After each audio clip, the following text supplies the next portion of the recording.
Welcome to another video of this channel, and in this video it's going to be divided into part 1 and part 2 because the video got a little bit long. So I'm going to start with part 1 right now. Stay tuned, and that's it.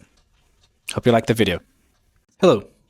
I'm gonna cut straight to the point here because I have holding me back from posting here on YouTube for so many fears, and I decided to bring here a list of fears that have been preventing me from creating content here on YouTube, and I believe that they are often the same reasons on why you are also afraid of creating a YouTube channel. So I'm gonna cut straight to the video, and let's get started with number 1, which is fear of judgment. So by the way, I wrote everything on this video. I have the notes here on my laptop right below this camera, and we're going to have a conversation on each topic that I have written down here. I have 20 reasons why you're afraid of creating a YouTube channel, which are the same reasons on why I was afraid. So let's start by saying that you might not have all of those fears, but you'll have a handful of them if you are thinking of creating a YouTube channel, right?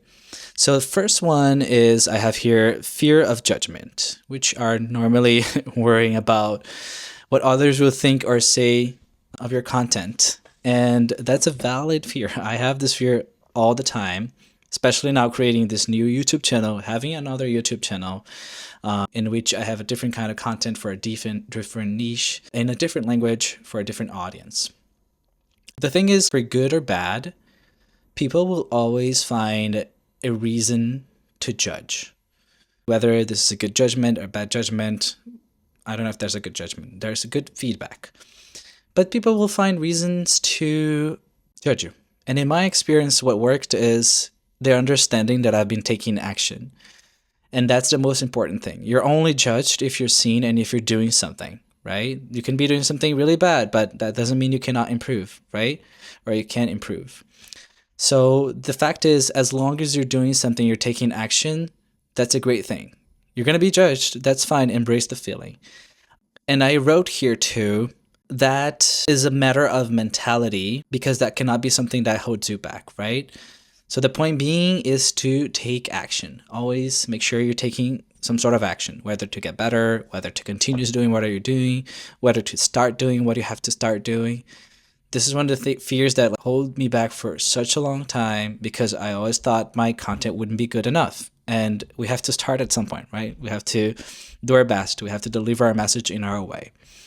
The next one is fear of criticism, which intercalates. It's kind of like it links a little bit with the first one. And I understand that, but I feel like criticism can teach us so many things. So you can have a good criticism in which you can learn and use that as a tool to build upon your knowledge and grow your content that way. But there's like bad criticism, which are people that are literally here to attack or offend or dump bad words in your comments. But the thing is, I wrote down here is if you think about Jesus, which was like, even if you don't believe, if you're not Christian, I'm not Christian or anything, but think of Jesus as an important personality, an important figure in the world for the Christians, and the message that he was trying to deliver. Even him being the person that he wasn't able to please everyone. And if you think about it, I think no one in the world will ever be the person that will please everyone. So we are always exposed in our daily lives, whether in the internet or not, to be criticized by people in our way we talk, in the way we act, in the things we do. But the way we have to come across is, I don't have to please everyone, and that's totally fine. There'll be an amount of people that will get interested in my content and what I have to say, and they will relate to me, they will connect, and that's the people I want to talk for. Another thing that I wrote for fear of criticism is important to build a community of people that supports you and that you know that they are here because they like you and they like your content most importantly, and they are here to grow with you. And that happens in our lives already. So if you have that group of friends or that group of family members and people that are supporting your dream, that you are comfortable with being vulnerable and that you're comfortable listening from, they will be people that you should give attention to because they will help you direct those criticisms and kind of like What do you think of that comment? Do you think this person has a valid point? And they'll be like, oh yeah, you kind of like should improve this or not. So I feel like that's how I see this fear of criticism now. The other fear is fear of failure, the doubts on the ability on getting views and subscribers. I would say that in my experience, what has worked with the other channel and what's working in this channel as well is focus on creating first, a handful of videos at least, and just improving over time and not on views or subscribers, because I'm pretty sure YouTube is not like TikTok that you viralize so quick day to night. And the people that normally do break this rule, they are outstandards. They are completely out of the rule. It's not a general thing that will happen for everyone. Yes, YouTube is boosting small channels, but if you do not keep up with it, where do you think you're going? So I feel like for now, my goal has been to create content and not pay too much attention on subscribers, on views, on numbers, because that shouldn't be the main focus on what defines a failure or success for me at this point of my channel. So lack of confidence. This is another fear of that hold me back from creating a YouTube channel.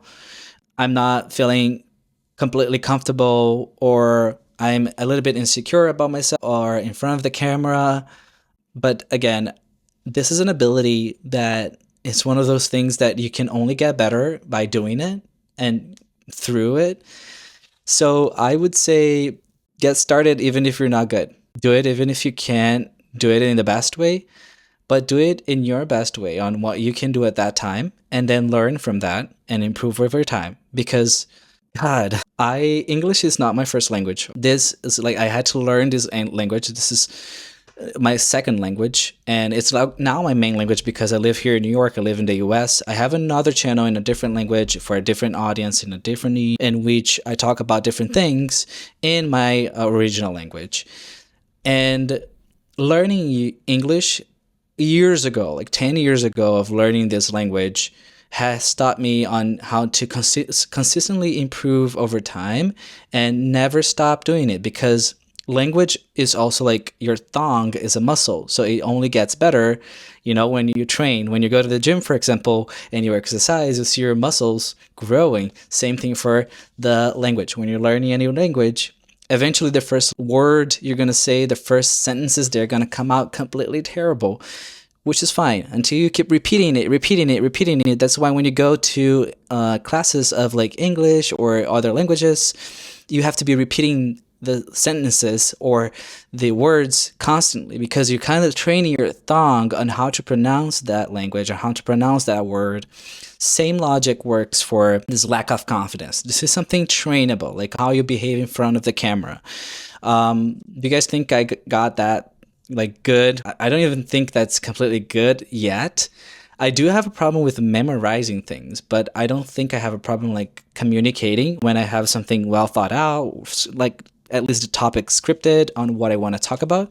But I don't feel like your YouTube channel should be something, this fear will be something that you should not invest on because, oh my God, I'm not confident enough. Like you're not confident enough at that time, but that doesn't mean you're going to be like that after 10 videos, after, 50 videos. How do you think your confidence is going to be like? Do you think it's going to remain the same? Unbelievably not. I don't think that's the true case. So go ahead, do it. Understand it's not going to be the best thing in the beginning, but then you're going to improve over time. It's trainable. Train it. Do it. The next thing is perfectionism. Coming from a designing background and still graduating in multimedia programming and design here in CUNY and City University of New York, I had this constant pressure of like having everything so well thought out and so, perfectly well established and designed, because there's some sort of like reputational level that kind of like gets in the back of my head. Like people from my college, they'll see that and they're like, oh, he's not applying what we learned. And for a long time, this has held me back so much on creating content, because I was always afraid of not being good enough, and I feel like this is like one of the things that will definitely prevent a lot of good creators to come out and put what they have in their minds, their stories outside, because they'll be constantly afraid of not being there yet. Guys, I'm 30 years old. When will I be good enough? You know, that's the thought that works for me. Time's passing, Drigo. When do you think you're gonna be good enough for doing things and working it out and getting better, right? So perfectionism is just something that is completely in the back of our heads when we are trying to start a YouTube channel. Fear of rejection. I live in New York City, as I said, and we have this constant worry that the videos, they won't resonate with our audience. But I live in a city that has multiple people, like different kinds of tribes and people and cultures, and it's just like very chaotically distributed, the amount of like different, you know, genres of people here. And when you go on dating apps, for example, you will match with someone, you think it's a good match, but eventually that person will ghost you, or like they'll stop talking to you, or you realize that they are not interested in you. And that has taught me to embrace well about the rejection factor, because when you understand this is not about you, it's just a matter of interest, that's totally fine. You're just not a match with that person, and then eventually you'll find someone who is a match with you, whether it's friendship, whether it's for a relationship, I don't know. The same logic works for YouTube. You'll be rejected for a lot of people because you're not their content type. You're not the kind of things they like to watch or see, and your content doesn't work for them. But you will still find a good amount of people that they resonate with your message. They're going to stick around. They're going to give you feedback to improve. And that's the people you should be cultivating and helping grow with you. So that's the logic of fear of rejection. It's just embrace rejection. It's going to happen. It's fine. Eventually you'll find your crown. You're going to find your people. Okay. That's what has worked for me. Everything I'm telling you, it's not a rule on what you have to do, but it's something that has worked with me. The next one is technical skills. A lot of the things that I was afraid of is not knowing how to use the camera or the softwares and the editing tools, but it has been like 10 years of experience at this point with editing softwares, with photo editing and things like that. And so I was just like to a point that, okay, I have to put all of this, you know, when you're a long time just watching, consuming content, and there's a point you just think to yourself, okay, I've consumed enough. It's time for me to take some action and put it into practice. So this is literally what I've been trying to do right now. And the technical skills that we need in order to start a YouTube channel, they are not that high, you know. You only need your camera, and I use my phone camera that is even broken here. I have completely destroyed the back of my phone. And I did buy a different camera, which is the Osmo Pocket 3, the one that you guys are seeing through, because it came with a mic that I was trying to aim for, because that gives a better audio experience for the audience. But that's something you don't have to start with. You know, you don't need that to start the YouTube channel. The only thing you need is a good camera, a good audio device that can capture the audio to provide a good experience for your audience, and a message and the content idea that you have to share with people. That's basically what you need. In terms of software, I do use CapCut because it's so user-friendly. YouTube is that platform that you're going to create content for, but you're also going to consume a lot, because it's going to teach you a lot on how to create content. So if you want to learn how to use one of those softwares for free even, you're going to YouTube and you type there, and you're going to find a lot of tutorials that are going to be able to help you with that. So that's also not an excuse not to try or do anything about it. So technical skills to begin with, camera is just what's needed. A good, you know, message that you want to talk about. Have a plan in mind, have good reasoning, and that's basically it. There are like a lot of softwares that are very user-friendly, and they're out there for free or in a lower price. Content ideas. This is another thing. This is number 8, and it was a fear that I constantly had of like struggling to come up with original or interesting ideas. What I've learned so far from multiple tutorials on YouTube is that YouTube is also the source of all of the ideas. So in order to come up with ideas for your video, the only thing you can do is go and search for references, go and search for things that worked in different niches or in your same niche from other creators and use that as a reference. You have to understand YouTube as a source of inspiration for your ideas. And that has helped me on how to grow like my my ideation process, my list of ideas. Like I've been batching a lot of like list of ideas on Trello, on my Notion, and every day when I'm going out and I see something interesting, I was like, let me make a list of this. Let me add that to the list, and then I put like a few bullet points on things I want to talk about that topic. And well, boom, I have an idea. Also, just by opening YouTube to my YouTube channel, I see the suggested videos, the references, and everything they are offering there. And I think to myself, well, this is this good idea. You can get idea from thumbnails, you can get idea from titles. Well, do not copy. I'm not saying for you to copy anything, but building upon that idea with your experience, with your knowledge, and with what you have to say about that topic, but not literally getting word for word. Nothing that I'm like, even though like I have titles that are similar to other videos, I'm not saying things that they said in their videos. I'm just saying things from my experience. Time commitment. This is number 9. I always question myself if I would have the time and like enough time to post consistently and create videos and edit videos and everything. Mind you, I started a YouTube channel, which is the other channel that I have in a different language, 5 years ago. And I posted a few videos there, which got me like 500 subscribers, like 500 views each video and something like that. But then I stopped. And 5 years later, I'm starting to rebuild this channel with like a different approach, similar content. So I'm posting consistently 2 videos a week.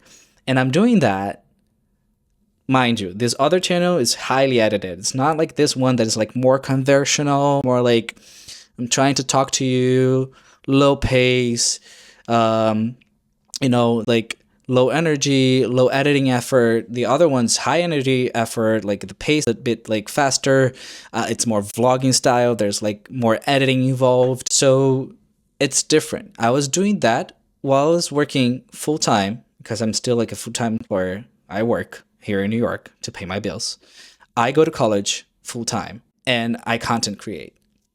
I'm not saying everyone should do that because that's like definitely a mental burden. But for me, it was a matter of like putting into practice. The things I study are very similar to content creation. It was a matter of like putting in practice all the knowledge that I had collected from college and applying it on YouTube and creating content and learning about myself, learning and developing skills. So that's why I started doing that. And then eventually I opened this YouTube channel to try a different approach, to try a different strategy, to speak with a different audience and let the algorithm does its magic. So yeah, what works in that sense is developing systems and organizing a schedule of creation. So I do have a day that I sit down, come up with lists and ideas. I script the ideas. I have a day in which I record all of the videos, and I have a day in which I select and upload all this video in series and then repeat the process. And that's what I already do for my other channel. I'm applying this here channel in a different perspective. This is the 3rd video you guys are seeing here. Everything I'm telling you is based on my experience with my other channel, which the growth has been very slow compared to what people say out there that YouTube is like making you grow so fast day to night. Well, let's see what it does to this channel here. Cost. People are concerned about expenses, and it was one of my fears. Like, should I hire an editor? Should I pay for anything when I'm creating videos? If you want to bring a level of quality, eventually you're going to have to pay for a few subscriptions. I do pay for CapCut Pro, which is the software for editing videos. I pay for the Pro version because it makes it easier. I'm not being sponsored by CapCut. It literally is something that is very user-friendly, and it has everything already there. Like all the stickers I need, songs, editing filters, everything I need is already there, so I use it there. Another subscription I pay for is Canva. Canva is a good subscription for designing thumbnails, designing posts, things like that. You can use both of those softwares, like even the Canva website, as the CapCut video editing software. You can use those for free. They have free versions. There are multiple alternatives of video editings. Those are the ones that worked for me. I think CapCut and Canva both are $25. Like, so it should be like $50 already, or I could be wrong, because like, yeah, it's about that. I did start paying a editor to help me out with when I was posting 2 videos a week in the other channel. But then I decided to jump to 1 video a week, and he eventually helps me out when I need, but it's not like I pay for him all the time. And it's something that you also don't need to. Remember, there's always free alternatives. And if you have the time and if you have the organization system in place, you can put it into practice. Everyone, this is the end of part 1, but the part 2 is right here. Make sure you go there and watch it.